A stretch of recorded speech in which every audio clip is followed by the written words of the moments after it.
Welcome back in the Fever, and into week one we go, where we're going to look at some of the games upcoming, and nothing gets bigger than some of those teams having to already get in the district in that 10-team 2-5A, George. Yeah, we talked about it in the first show, how the 2-5A teams were only going to have one shot to get things right before district play started, and a lot of them start district play this week.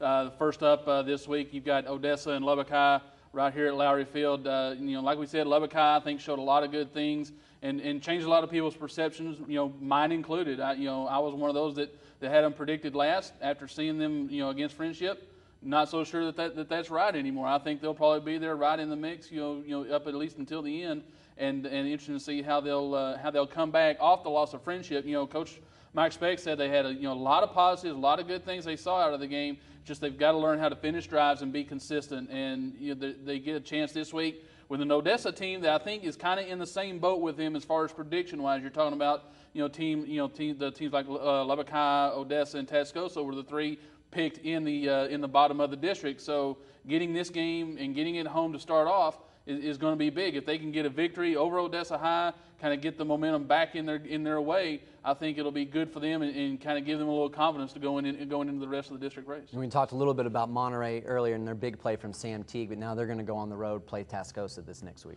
Yeah, this has kind of become an interesting game the last few years because Tascosa under Coach Heath Parker has kind of been on the upswing. They were a playoff team 2 years ago. Not that they missed the playoffs last year because they struggled a little bit, but I think they showed a lot of good things this week. In beating Paladero up in Amarillo to start their season.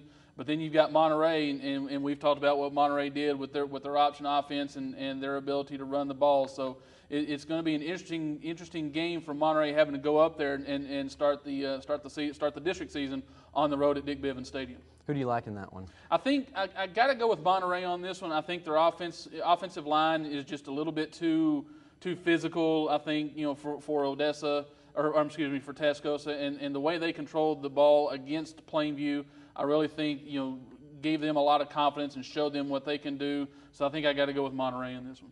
And we've talked to Coach Henderson. We've mentioned some of the awesome play by Camp this past week. Coronado, big game offensively wise, but Coach Henderson kind of mentioned their defense really stepped up to them, and now they're going to have to do that against Amarillo as well. Yeah, it's an interesting thing. When you talk defense with Coronado, you got to kind of look at it in a different way. They're one of those, they're kind of like Texas Tech. They're going to get so much yardage and so many points offensively that they can kind of have a little leeway defensively as far as yardage-wise.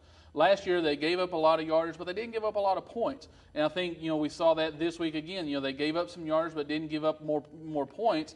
Got obviously scored more points.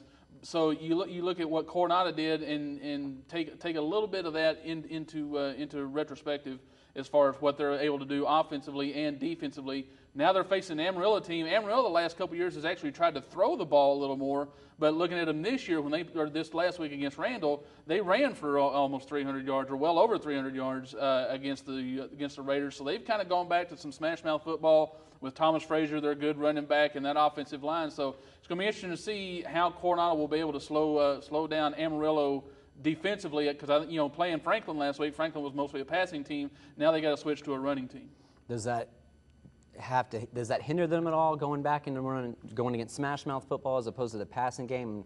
Can they come out on top, basically? I think they can come out on top. This has kind of become one of those games that's kind of become a rivalry game as well over the last few years since Coronado has been successful and kind of been a consistent successful football team, and Amarillo as well. It used to be just Monterey and Amarillo in this district. Well, now Coronado Amarillo has kind of become a pretty big game. So being at home, being the first district game, I would look for Coronado to come out on top of this one. Estacado with a rough loss this past week, but obviously Kyle Jackson had that offense going in the right way. They just couldn't get there in the end. I think it's one of those deals, we talked about Estacado, with Kyle Jackson at quarterback, but they had to replace a lot of key guys in the receiving core and in the running game as well. And I think it probably just took a little time for them to get going with that.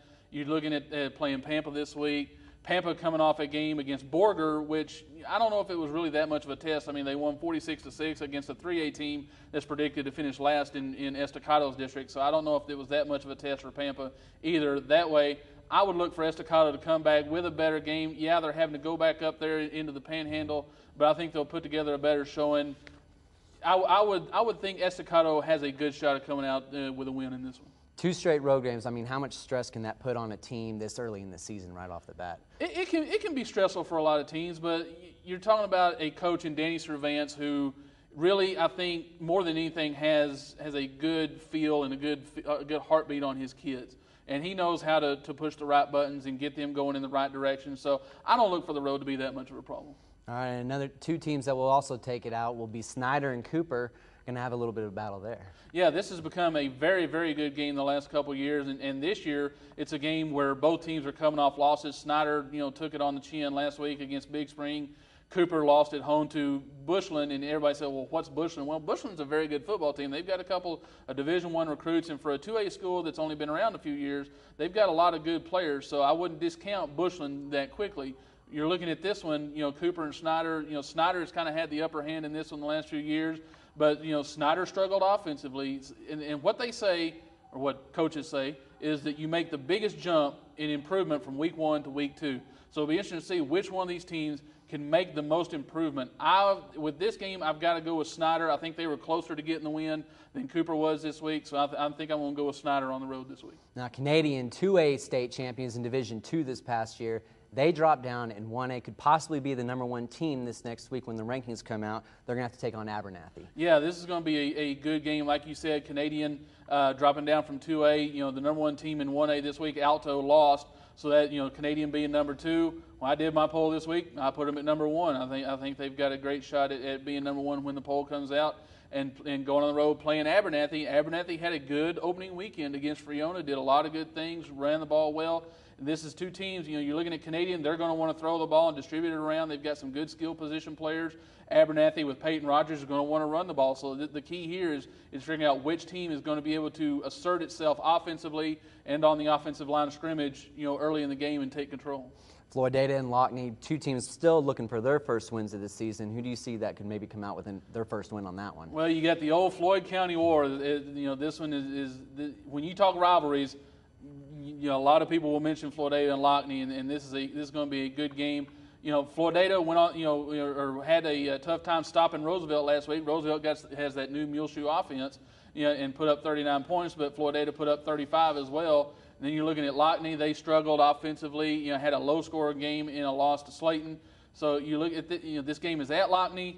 I've got to go probably with Floydada. I think they probably got being a 2A team with a little more firepower, and look for Aaron Rodgers. I think to have a big game. Seagraves gets a win this past week to stay ahead in the 2A race with Sundown. They're going to have to go play Morton getting their first game in. Yeah, one of our favorite coaches at the Avalanche-Journal is Don Reeves, a former Tech Tech player. He's in the Hall of Honor, and just a great guy, great coach to talk with, and one of our favorites there. But he's got his hands full with a season opener against Seagraves, a Seagraves team that really has some good athletes. And boy, they had a good showing against usually a good 2A team in McCamey, beating them 34-6. So it's going to be an interesting. You never know how a team is going to react. You got one team that has already had its one game and kind of got it under a belt. But then you have Morton, which is had the extra week of practice and delayed its opener. So it'll be interesting to see how these come out. Logic would probably tell me to go with Morton being at home, but something tells me I think Seagraves goes on the road and picks up a win this week. So Georgia's picks for the week: Odessa, Monterey, Coronado taking out Amarillo, Estacado going on the road again to beat Pampa, Snyder against Cooper, Canadian to beat Abernathy, Floydada in that little rivalry with Lockney, and Seagraves to beat out Morton. And that's all the time we have for this week in Football Fever. You can catch all the episodes right here on LISD TV and LoneStarVarsity.com. You can also follow all your news, scores, and highlights, everything high school, at LoneStarVarsity.com. You can also email comments, questions, or anything on your mind to sports@LubbockOnline.com. Ask George and I anything you need. For George Watson, I'm Travis Cram. We'll catch you next week back in the Fever.